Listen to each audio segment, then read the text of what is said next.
어떨 땐 이 인사말이 굉장히 목마르더라고요.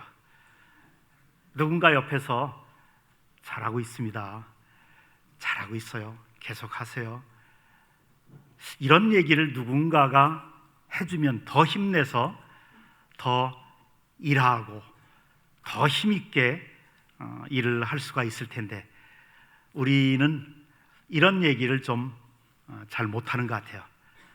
다른 사람들의 약점, 또 허물, 잘 못하는 거, 이건 금방 눈에 띄어서 좀 고쳐주려고 자꾸 얘기는 자꾸 해요. 그냥 자꾸 고쳐주려고 하는 게 우리의 단점인 것 같아요. 못 고쳐요. 그 사람 하나님도 여태까지 못 고쳤는데, 또 어떨 땐 뭐 자기가 고치겠다고 막 그래도 우리도 스스로 못 고쳤잖아요. 내 와이프도 내 남편도 못 고치는데 누가 고치겠습니까? 말 몇 마디로 성경 말씀 몇 구절 가지고 어떻게 고치겠습니까? 격려하고 칭찬하면 또 하나님께서 그걸 통해서 역사하시면 하나님이 고쳐주실 줄로 믿습니다. 그런 의미에서 옆에 분하고 다시 잘하고 있습니다.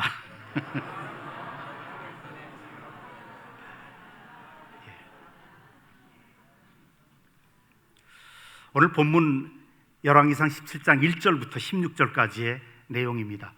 우리에게 시간이 많지 않아서 8절부터 읽었는데요, 아합 왕의 스토리입니다. 아합 왕은 이스라엘의 7대 왕입니다. 근데 이제 결혼을 잘못했어요. 하나님을 섬기는 왕인데 바알 우상을 섬기는 이세벨과 결혼을 해버렸어요. 정략 결혼이죠. 근데 이세벨은 또 바알과 아세라 우상을 철저하게 섬겨요. 시집 오자마자 남편 아합을 꾀해서 바알을 섬기게 해요. 하나님의 택한 백성이 살고 있는 그 이스라엘 나라에 바알의 신전을 건축하도록 합니다. 바알 신전을 세우게 하고요, 그리고 하나님 믿는 신앙, 여호와 신앙을 몰아냈습니다. 그리고 여호와 신앙의 수괴 지도자들인 제사장들과 그리고 선지자들을 죽이기도 하고 핍박도 합니다.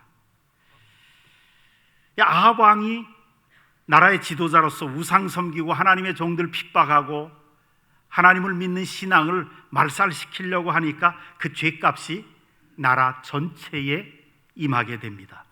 그래서 3년 6개월 동안 나라의 하늘의 문이 닫히고 비 한 방울 내려오지 않으니까 아주 극심한 기아의 허덕입니다. 가뭄의 허덕이고 수많은 사람들이 굶어 죽습니다. 이것이 지도자의 몫입니다. 지도자가 잘못하면 그 지도자 밑에 있는 모든 나라가 그런 하나님의 심판을 받게 되는 그런 장면들을 구약 성경이 여러 번 보여줍니다. 보세요. 아간이, 한 가정의 지도자였던 아간이라고 하는 사람이 처자식 잘 되게 하려고 죄를 졌죠. 금, 은, 외투, 아주 값진 거를 훔쳤는데 그 지도자의 죄값이 그 가족들에게 임해서 죄 없는 아내와 자식들까지 돌에 맞아 죽습니다. 돌에 맞아서 그 많은 사람들이 돌을 던져서 돌무더기가 됐다. 아골 골짜기다. 지금까지도 4,000년 가까이 3,500년 되는 지금까지도 아골 골짜기라고 하는 수치스러운 이름이 지금도 남죠. 지도자의 몫입니다. 정반대로요, 아브라함이라고 하는 이 족장한 사람이 복을 받고 은혜가 있으니까 아브라함 집안의 모든 사람들이 다 복을 받죠.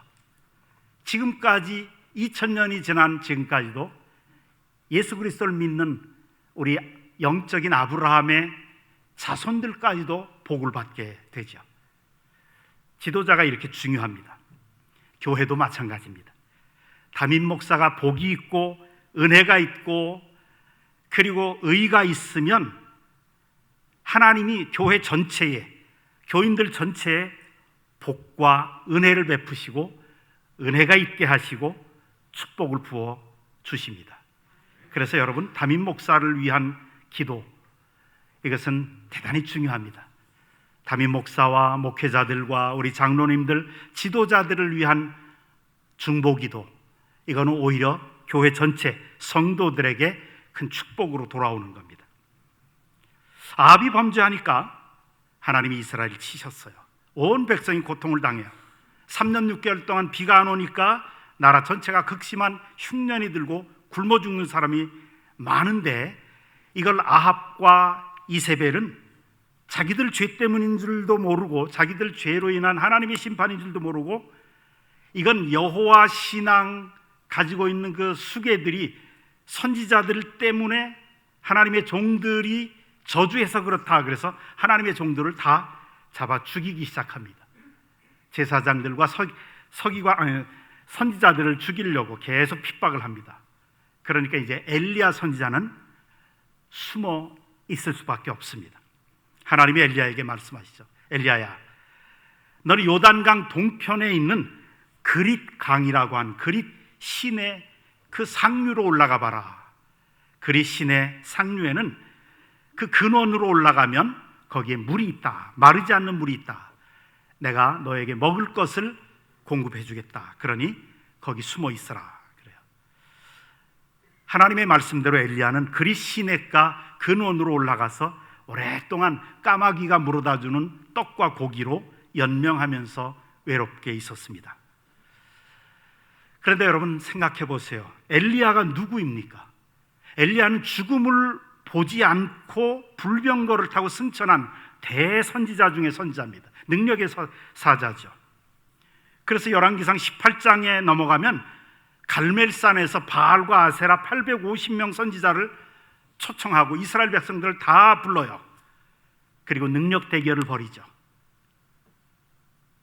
하루 종일 바알과 아세라 850명 선지자들이 자기들의 신을 부르면서 그 제단에 불이 내리도록 기도했지만 소용없었습니다. 근데 엘리야 선지자는 하나님 앞에 한 40초 정도, 30초 내지 40초 정도의 간단한 기도를 하는데도 하나님의 놀라운 능력이 임해서 불이 떨어짐으로 승리를 하죠. 그리고 바알과 아세라 850명의 선지자들을 다 죽이고 한순간에 이스라엘 백성들을 다시 하나님 앞으로 인도합니다. 그렇게 대선지자입니다. 큰 종입니다. 그런데요, 하나님이 엘리야 선지자를 이렇게 크고 영광스럽게 쓰기 전에 오늘 본문에 보면 하나님은 엘리야를 그릿 시냇가에 외롭고 고독하게 숨겨 놓으십니다. 거기서 숨어 있으라. 여기에 정말 중요한 하나님의 메시지가 있습니다. 하나님의 사람 엘리야에게 갈멜산의 놀라운 승리를 위해서 쓰임받기 전에 그릿 시냇가에 숨겨진 생활이 있어야 한다는 겁니다.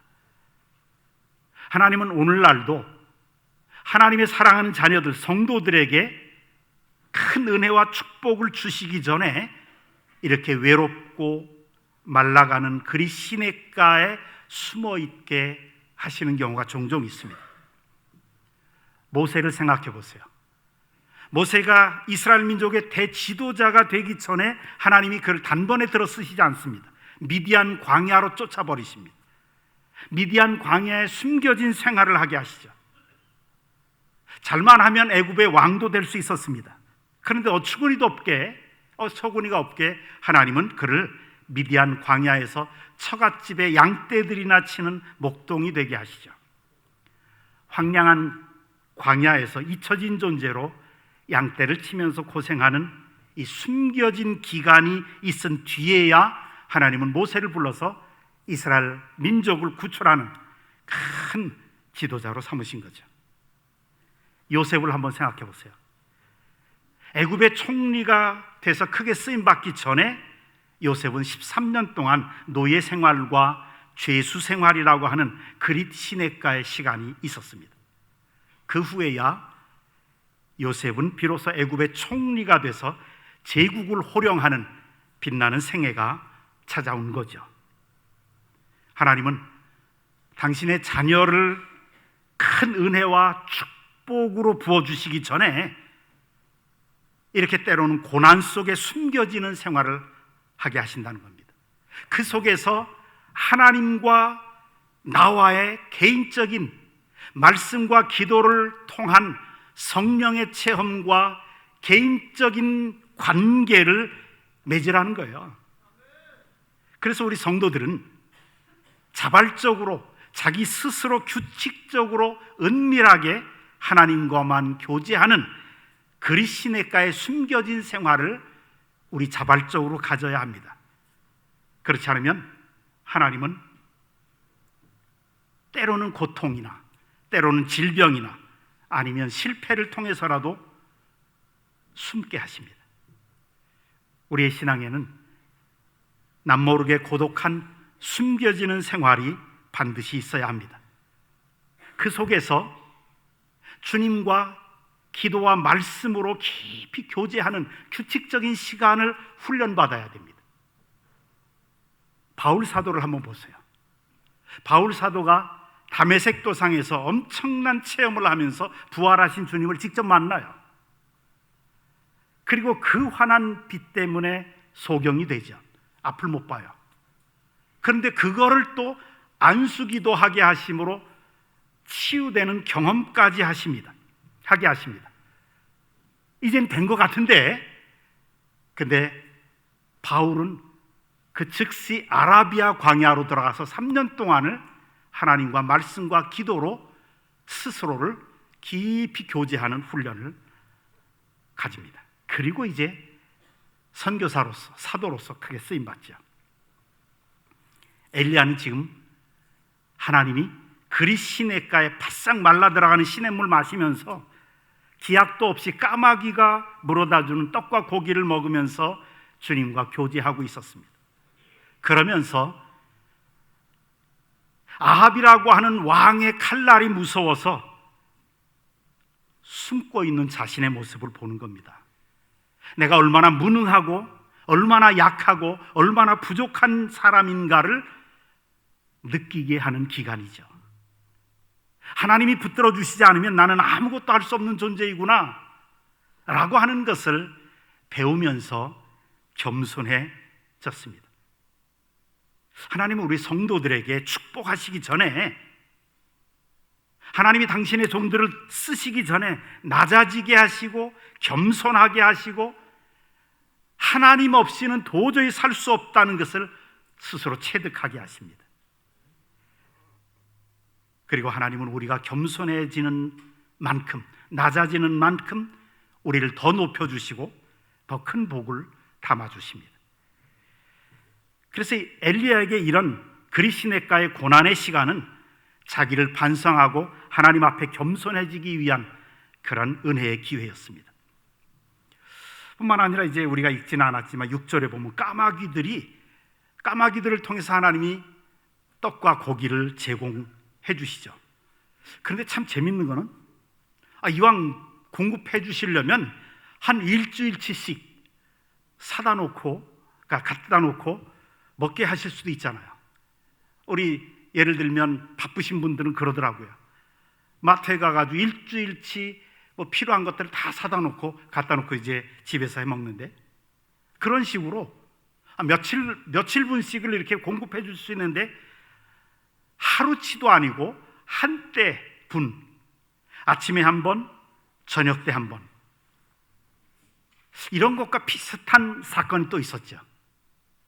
광야를 지나갈 때 이스라엘 백성들이 출애굽해서 광야로 인도하시면서 그 광야에서 안식일을 제외한 모든 날에 하루 분씩의 만나만 거두어드리게 하죠. 하루 분 이상의 만나를 거두어드리면 쓰러지게 하였더라. 다 썩게 만들었어요. 그냥 오늘의 양식 오늘만 먹을 수 있도록, 내일을 위해서 사는 게 아니라 오늘만 하나님께 의지하고 하나님의 공급하심을 받고, 그래서 내일 일은 난 몰라요, 이런 찬양이 있었던 것 같아요. 이건 이스라엘 백성들이 오직 하나님만 의지하고 한 걸음 한 걸음 나아가게 하기 위한 것이었습니다. 이스라엘 백성들을 요단강으로 인도해서 이제 가나안 땅으로 들어가기 전까지 하나님은 미리 요단강을 열어놓으시고 인도하신 게 아니에요. 요단강의 물은 계속 흘러넘치고 홍수가 나서 넘치는 것 그냥 그대로 두시고, 하나님은 요단강 가까이까지 이스라엘 백성들 인도하시고, 그 다음에 언제 여셨냐? 제사장들이 앞에 서서 발이 물에 들어가는 순간에 쫙 갈라지게 하셨어요. 그래서 예수님이 너희는 내일 일을 염려하지 마라. 내일 일은 내일이 염려할 것이요. 하루하루를 살아라는 거예요. 하루만 살아라는 거예요. 한 걸음 한 걸음 내디딜 때마다 하나님만 의지하라는 거예요. 이거를 지금 훈련시키신 겁니다. 그래서 우리 그리스도인들은 며칠 후, 몇 달 후, 몇 년 후의 일을 염려할 필요가 없습니다. 왜요? 하나님이 책임져 주시기 때문에. 하나님께 맡기고 한 걸음 한 걸음, 걸음마다, 또 일 하나하나마다, 일마다, 또 때마다 하나님만 의지해 따라가는 것이 신앙 생활입니다. 근데 이제 오늘 본문에 보면 가뭄이 계속돼요. 나중에는 그리신의 그 상류까지, 근원까지 다 말라서 물이 없어서 죽게 됐습니다. 그러니까 하나님이 또 오늘 본문에 보니까 말씀으로 엘리야에게 나타나셔서 말씀하셨어요. 엘리야야, 너는 시돈 땅으로 사르밧이라고 하는 지역에 들어가 봐라.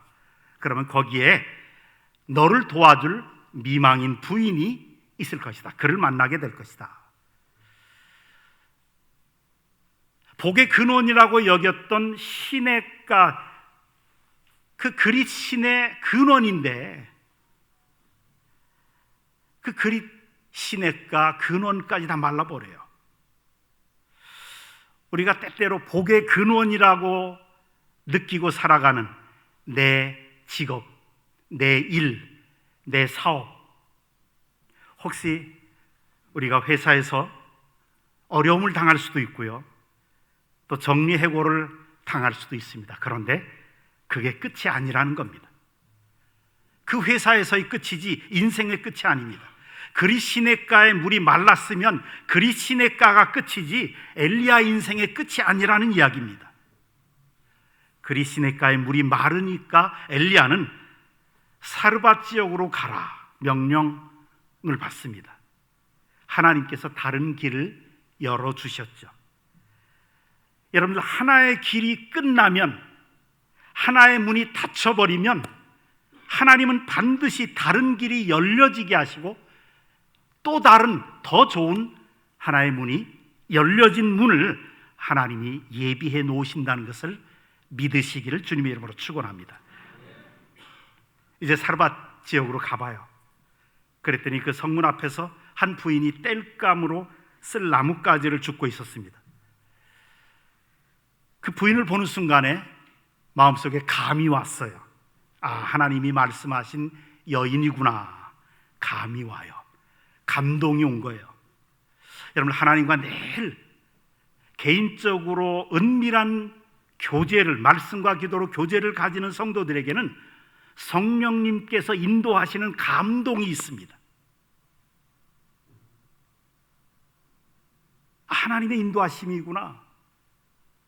하나님이 이끌어 주셔서 이런 사람을 만나게 하시는구나. 감이 온다고요. 우리 그러잖아요. 감을 잘 잡아야 되는데, 우리 학교에서 공부할 때도 공부 잘하는 녀석들은 시험에 뭐가 나올지를 대충 감으로 잘 잡아요. 그래서 그것만 공부해도 공부를 잘해요. 근데 하여튼 성적 공부도 못하는 녀석들은 공부는 열심히 하는데, 밤새서 공부하는데 어디서 나올지 감을 못 잡아요. 그러니까 맨 엉뚱한 것만 공부하는 거예요. 감을 못 잡는다. 이게 인생에서도 신앙에서도 대단히 중요하거든요. 근데 늘 주님과 개인적인 기도와 말씀 가운데 교제가 있는 사람들은 성령께서 늘 음성도 들려주시고 사건으로도 역사하시고 성령께서 우리에게 감동을 주세요. 그래서 우리가 가야 될 바를 알게도 하시고 열려진 문도 보여지게 하시고 피할 길이 어디에 있는지를 깨닫게도 하시고요.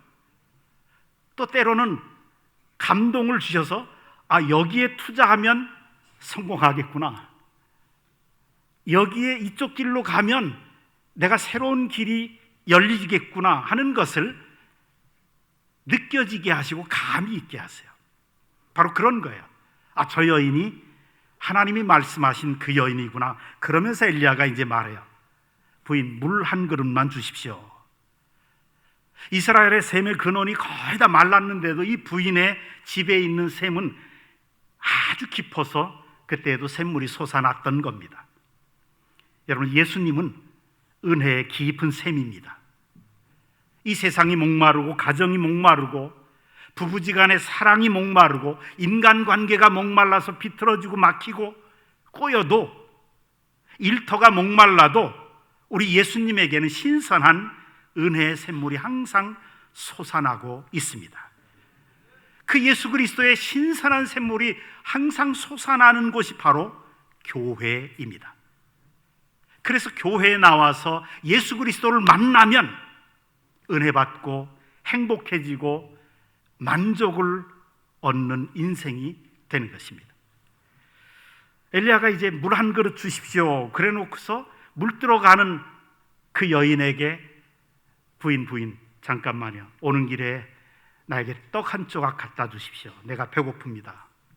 이 부인이 깜짝 놀래요. 그리고 말합니다. 하나님의 사람이여, 내가 하나님 앞에 맹세하고 이야기하지만 우리 집에는 떡이 없습니다. 통에 밀가루가 조금 남아있고 병에 기름이 약간 있을 뿐입니다. 제가 나뭇가지를 주워서 이것으로 떡을 해먹고 제 아들과 떡을 해먹고 죽으려고 하는 겁니다. 엘리야가 말을 하죠. 하나님으로부터 받은 말, 부인 두려워하지 말고 가서 떡을 만드시오. 그 떡 하나를 먼저 나에게 갖다 주시고 그 후에 아들과 함께 부인이 떡을 드십시오. 그러면 하나님이 이 땅에 비를 내리시는 날까지 통에 가루가 끊어지지 않고 병에 기름이 없어지지 아니할 것입니다 라고 하나님이 말씀하셨습니다. 저는 이 말씀을 읽을 때, 이 본문을 읽을 때 굉장히 마음이 너무 아팠어요.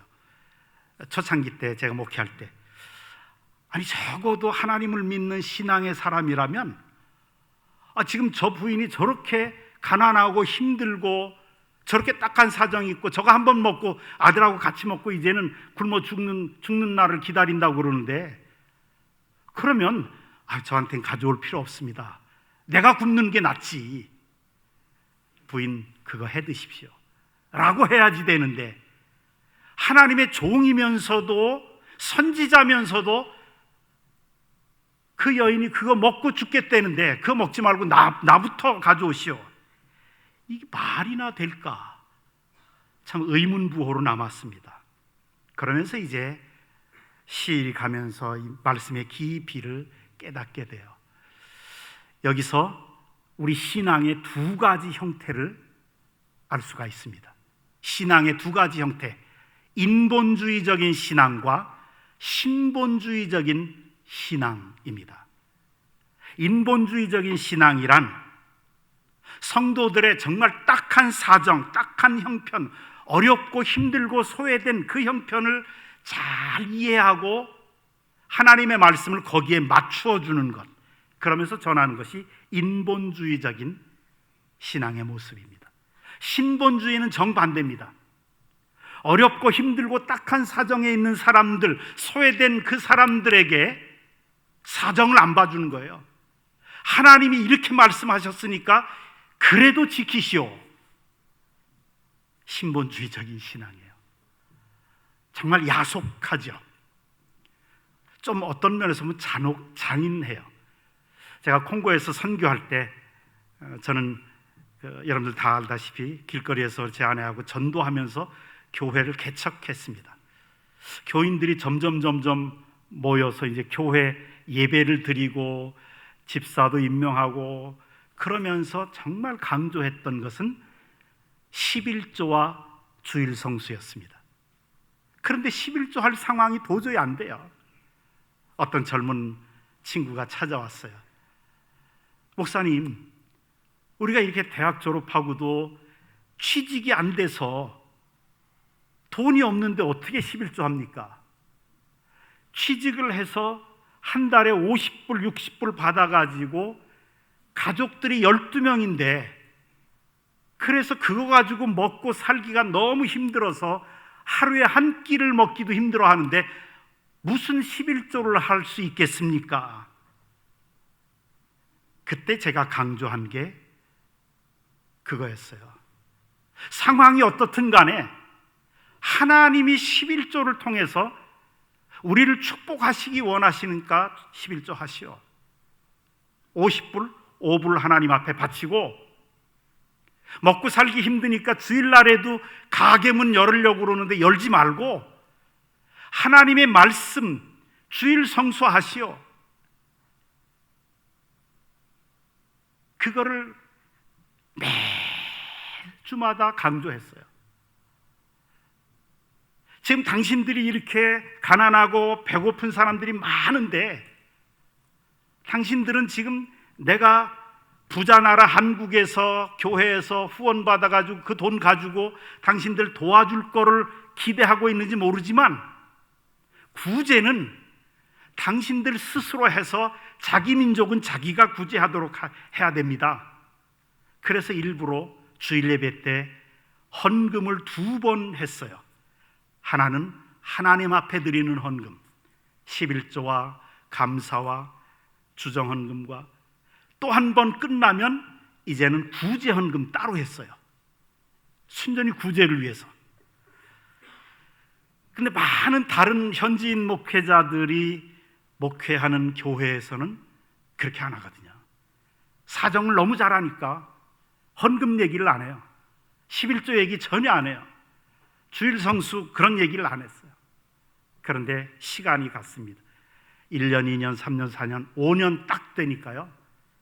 5년 지난 후부터 상황이 확 달라져요. 하나님이 역사하시는 모습이 보이더라고요. 무직에 시달리던 젊은이들이 취직하기 시작하고 높이 올라가기 시작하고 거기서 외교관도 나오고 과장도 나오고 계속 올라가서 농림부 차관까지 나오더라고요. 11조를 하고 어떤 상황 속에서도 하나님의 명령에 순종하니까 하나님이 부어주시는 게 보이니까 교인들 가운데 그렇게 가난했던 친구들 가운데 많은 친구들이 자기 차를 몰고 우리 교회로 나오는 모습이 보이더라고요.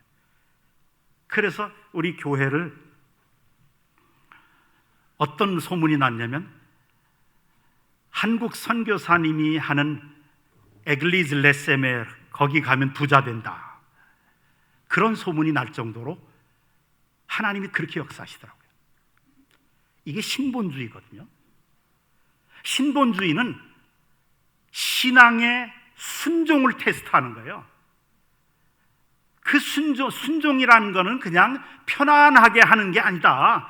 목숨 걸고 하는 거라는 걸 테스트하는 거예요. 네가 하나님 말씀에 정말 네 삶 전체를 던져서 말씀 한마디에 네 목숨까지 걸고 할 수 있느냐.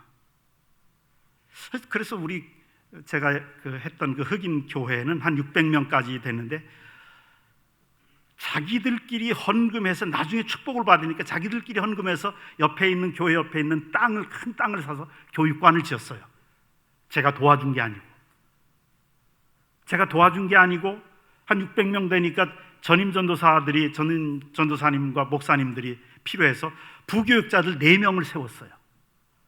그 모든 비용을 다 성도들이 헌금해서 다 됐어요. 그럴 정도로 하나님이 물질의 축복을 주시더라고요. 인본주의에는 기적이 없어요. 내가 다 알아서 인간의 그 형편과 사정을 다 알아서 이렇게 해주니까 하나님이 역사하실 여지가 없어요. 신본주의는 네가 정말 말씀에 순종하느냐, 생명을 걸어놓고 순종하느냐, 이걸 보시는 거예요. 그리고 하나님이 책임져 주시더라고요. 오늘 이 여인에게 엘리야 선지자가 그거 먹고 죽으려고 했지만 나한테 먼저 가져오시오 했던 거는 순종을 테스트하는 거였어요. 신본주의 신앙이라고요. 하나님 말씀 절대성을 어떤 상황 속에서도 그 말씀을 순종하느냐 못하느냐를 보시는 거라고요.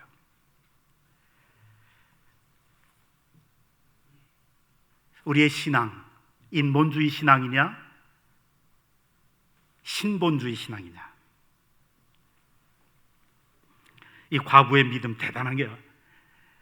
자기도 지금 자기 아들하고 먹으려고 그러는데 정말 선지자라고 하는 사람이 와가지고 그렇게 하시오가 아니라, 사정을 봐주는 게 아니라 나한테 가져오시오. 하나님의 종이 말하니까 하나님의 종의 말을 그냥 말씀으로, 하나님의 말씀으로 받아들이고 순종해버려요. 생명을 걸고 순종하는 거잖아요. 이거 목숨 걸고 순종하는 거잖아요. 그랬더니 하나님이 책임져 주시는데, 비가 그치고 추수해서 이제 추수할 곡식을 먹기까지 하나님이 계속해서 기름과 가루를 채워주시죠. 먼저 하나님의 나라와 하나님의 의를 구하라. 그리하면 이 모든 것을 너희에게 더하시리라. 우리의 신앙은 내가 알아서 다 하는 게 아니라 하나님이 역사하실 여지가 있는 신앙이에요. 나도 급하고 내 형편도 딱하지만 그럼에도 불구하고 먼저 하나님의 나라, 하나님의 의를 위해서 헌신하고 봉사하고 섬기고, 그러면 나머지는 하나님이 책임져 주신다는 거예요. 하나님이 책임져 주시고, 그러면서 이제 보세요. 그 온 가족이 다 먹었다 그래요. 그 당시에 가족이라고 하는 개념은 사촌, 팔촌, 사돈의 팔촌까지를 그 당시에는 가족이라는 개념이에요. 굉장히 큰 개념이에요. 먹고 죽으려고 했던 이 과부가 하나님의 말씀에 목숨 걸고 순종해서 은혜 받으니까 자기만 살아나는 것이 아니라 그 가족, 친척에게까지 다 은혜를 끼쳤어요. 작은 은혜 받으면 자기 자식밖에 기르지 못하지만 하나님 말씀을 목숨 걸고 순종해서 큰 은혜 받으니까 요셉처럼 70명의 가족 전체를 다 살리고 애굽 전 국민을 다 살리는 인생이 되는 거죠. 교회도 마찬가지입니다. 우리 교회 헌금과 예산을 가지고 겨우겨우 교육부, 교회학교 운영, 또 기관, 교회 활동만 한다면 성도의 수가 아무리 많아도 그것은 작은 은혜에 만족하는 약한 교회일 뿐입니다. 그런데 우리 교회가 더 많은 미자립 교회들을 도와주고, 더 많은 선교사들을 후원해주고, 어려운 이웃들을 계속해서 도와 나갈 때, 그때 큰 은혜가 임하게 되죠. 주님이 주라 그리하면 너희에게 줄 것이요 후히 되어 누르고 흔들어 넘치도록 하여 너희에게 안겨주리라. 우리가 남들을 돕는 손을 움츠리면 하나님도 우리에게 축복하시고자 하시는 그 손을 움츠려 버리십니다. 우리가 사랑을 나누어 주는 것을 무서워하면 하나님은 우리를 나누어 줄 것도 없게 만드십니다. 빈손으로 만드신다는 거예요. 항상 부족하게 하신다는 거죠. 그러나 우리가 조금 있더라도 나누어 주기 시작하면 하나님께서 우리에게 더 많은 것을 나누어 줄 수 있도록 넘치게 채워주시고, 더 많은 사람들에게 줄 수 있도록 우리를 여유 있게 하십니다. 사르밧 과부는 큰 은혜 받고 잘 되어서 나누는 자가 됐죠. 우리 교회 계속 이웃을 살리고 미자립 교회를 살리고 전 세계에 복음이 없어서 죽어가는 나라 사람들을 더 많이 선교하고 구제하는 교회가 되기를 간절히 바랍니다. 지금 그렇게 되어가고 있고요. 1월 말에 우크라이나 전쟁 난민을 위해서 구호단들이, 우리 교회 교인들 20여 명이 가서 구호에 참여할 겁니다. 어떤 일이 기다리고 있을지 모르지만 하나님께서 너무도 기뻐하시는 그런 일입니다. 우리가 여기를 위해서 기도하고 가서 직접 사랑을 나누어 주고 그들을 품어줄 때 이 사르밧 과부가 받았던 큰 은혜를 더 받게 될 줄로 믿습니다. 사르밧 과부는 오늘 본문에 기도했다는 말은 없지만 문맥을 보면 살아계신 하나님을 두고 맹세한다는 이 말을 보면 이 부인은 기도하는 사람이었습니다. 하나님이 왜 엘리야 선지자를 기도하는 부인에게 보냈을까? 하나님이 엘리야를 이 부인의 집에 보내신 것은 늘 기도하는 집에 복을 부어주시기 위한 것입니다.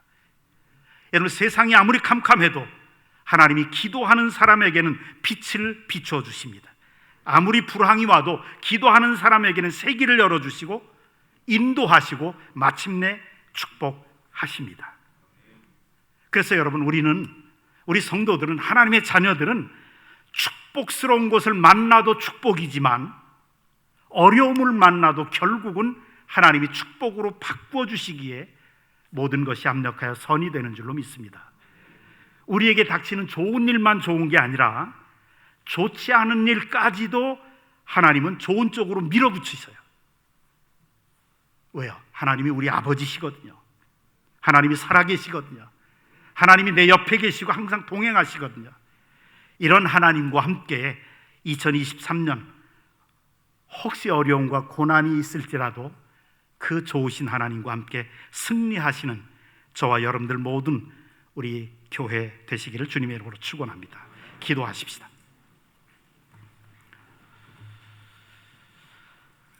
아버지 하나님, 사르밧 과부처럼 하나님의 말씀에 목숨 걸고